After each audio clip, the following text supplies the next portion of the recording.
Hello, my name is Gary, and I was raised in the Western United States, so I'm a native English speaker. I hope that you will enjoy this YouTube channel. Thank you for joining us. Around the World in 80 Days by Jules Verne, 1828 to 1905. Chapter 17. What happened during the journey from Singapore to Hong Kong? The detective and Passepartout often met on deck after their conversation, though Fix remained reserved and didn't try to get any more information about Mr. Fogg. He caught sight of the mysterious gentleman a couple of times, but Mr. Fogg usually stayed in the cabin, spending his time with Aouda or, as usual, playing whist. Passepartout started to seriously wonder why Fix kept following the same route as his master. It seemed odd that this seemingly friendly and agreeable person whom he first met in Suez, later saw on the Magnolia, then met again in Bombay, where Fix claimed was his final destination, was now unexpectedly on the Rangoon, still trailing Mr. Fogg. What was Fix's motive? Passepartout was willing to bet his cherished Indian shoes that Fix would leave Hong Kong at the same time as they did, probably on the same ship. Passepartout could have puzzled over this for ages and never guessed the real reason for Fix's actions. He couldn't have imagined that Phileas Fogg was being hunted as a thief across the globe. However, as people tend to do when faced with a mystery, Passepartout came up with his own theory, one that wasn't entirely unreasonable. He concluded that Fix must be an agent sent by Mr. Fogg's friends at the Reform Club to ensure he was actually going around the world as promised. It's obvious, Passepartout proudly thought to himself, he's a spy sent to watch us, but it's not right to spy on Mr. Fogg, such an honorable man. Ah, gentlemen of the Reform Club, this will cost you. Delighted with his discovery, Passepartout decided not to mention it to his master, fearing Mr. Fogg might be justifiably offended by the mistrust from his rivals. However, he did plan to tease Fix with cryptic remarks without revealing his true suspicions. On the afternoon of Wednesday, October 30th, the Rangoon entered the Strait of Malacca, which separates the Malayan Peninsula from Sumatra. The mountainous and rocky islets blocked the traveler's view of the beautiful island. Early the next morning at 4 a.m., the Rangoon anchored in Singapore to take on coal, arriving half a day ahead of schedule. Phileas Fogg noted this time gain in his journal, and then, accompanied by Aouda, who seemed eager for a walk, disembarked. Fix, suspicious of Mr. Fogg's every move, quietly followed them without being noticed, while Passepartout, amused by Fix's actions, went about his usual tasks. Singapore may not be impressive in appearance as it lacks mountains, but it still has its charms. The island resembles a park crisscrossed with pleasant roads and avenues. A stylish carriage pulled by a pair of sleek New Holland horses took Phileas Fogg and Aouda through rows of palm trees with brilliant foliage and clove trees. Pepper plants replaced the typical thorny hedges seen in European fields. Sago bushes, large ferns with stunning fronds, and nutmeg trees in full bloom added variety to the tropical landscape, while the air was filled with a rich fragrance. After a 2-hour drive through the countryside, Aouda and Mr. Fogg returned to the town. By 10 o'clock, they boarded the ship, closely followed by the ever-watchful detective who had kept them in sight the entire time. Passepartout, who had just bought several dozen mangoes, large, dark brown fruits on the outside, with bright yellow flesh inside that melts in your mouth, offering a delightful taste, was waiting for them on deck. He was more than happy to offer some mangoes to Aouda, who graciously thanked him. At 11 o'clock, the Rangoon set sail from Singapore harbor. Singapore is about 1,300 miles from Hong Kong, a small British colony near the Chinese coast. Phileas Fogg hoped to complete the journey in 6 days, in time to catch the steamer departing on November 6th for Yokohama, Japan's main port. The weather, which had been pleasant up until now, changed with the last quarter of the moon. The sea became rough and the wind occasionally rose to near storm levels. Fortunately, the wind blew from the southwest, helping the steamer's progress.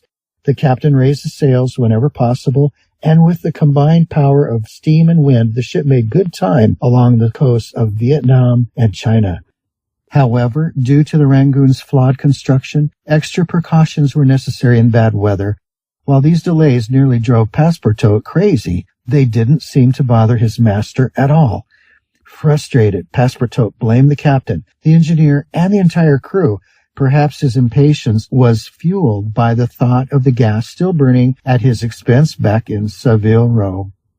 Fix approached Passepartout one day and asked, "Are you in a big rush to get to Hong Kong?" "A huge rush," Passepartout replied. "I assume Mr. Fogg wants to catch the steamer to Yokohama?" "He's very eager to catch it." "Do you really believe in this whole trip around the world?" "Absolutely. Don't you, Mr. Fix?" "Me? No, not at all." Passepartout grinned at him. "You're a sneaky one." The comment unsettled Fix, though he wasn't sure why. Did Passepartout suspect his true intentions?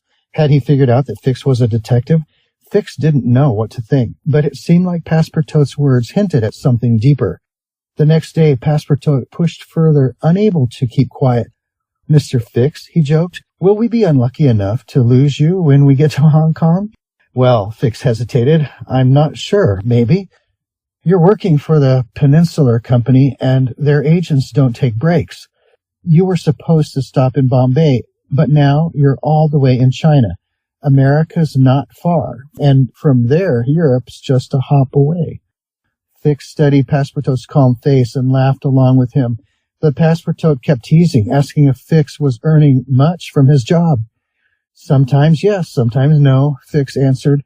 "There's good luck and bad luck in this line of work. But remember, I'm not paying for this trip myself." "Oh, I know that for sure," Passepartout replied, laughing loudly. Fix, feeling pretty confused, went down to his cabin to think things over. It seemed clear that Passepartout had figured out he was a detective. But had he told Fogg? What was Passepartout's role in all of this?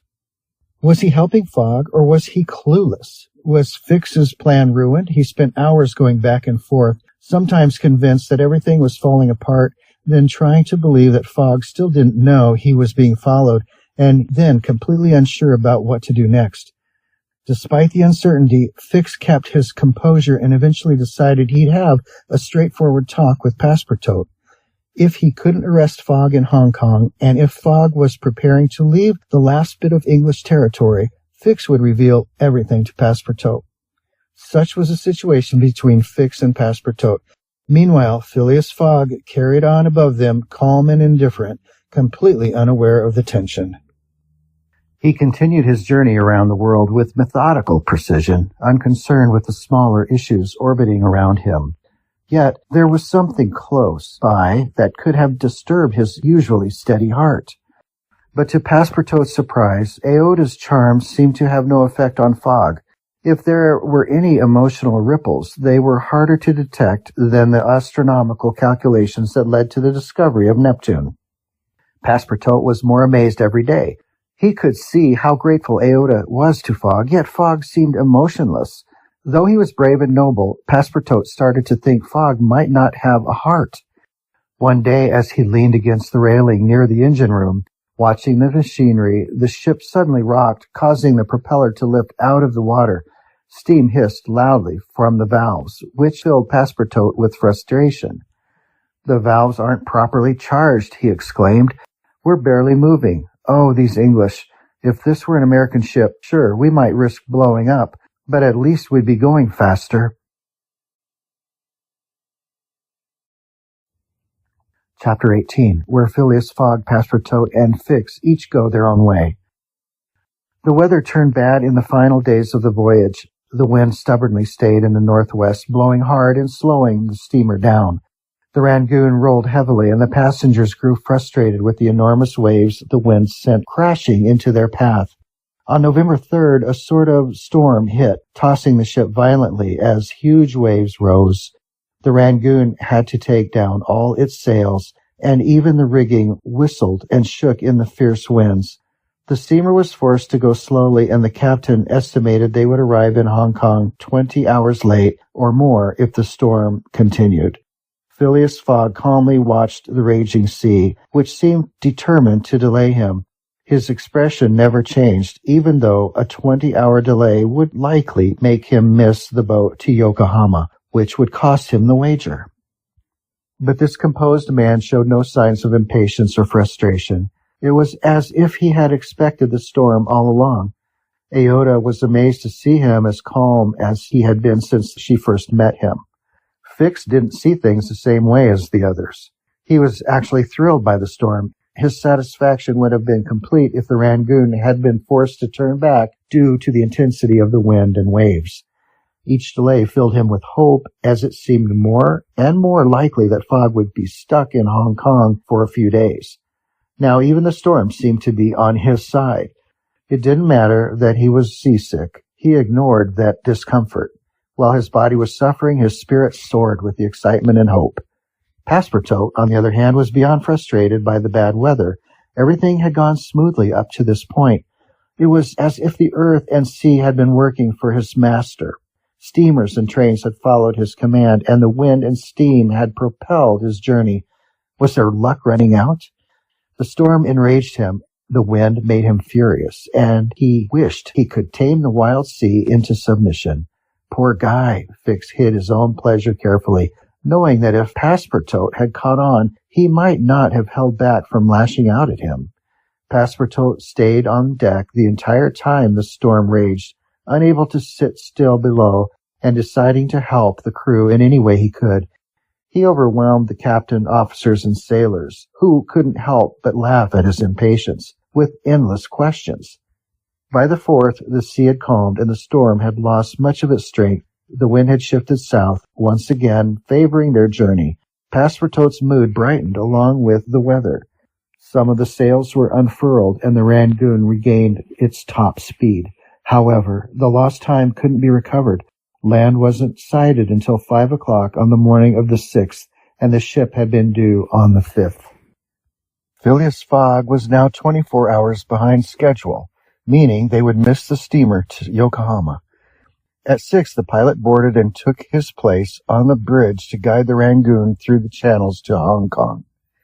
Passepartout was dying to ask if the steamer to Yokohama had already left, but he held back, wanting to cling to the faint hope that still lingered. He had shared his anxiety with Fix, who, being the sly rascal he was, tried to comfort him by suggesting that Mr. Fogg could still make it in time if he caught the next boat. This only made Passepartout even more frustrated. Mr. Fogg, far more composed than his servant, confidently approached the pilot and calmly asked if he knew when the next steamer would depart for Yokohama. "At high tide tomorrow morning," the pilot replied.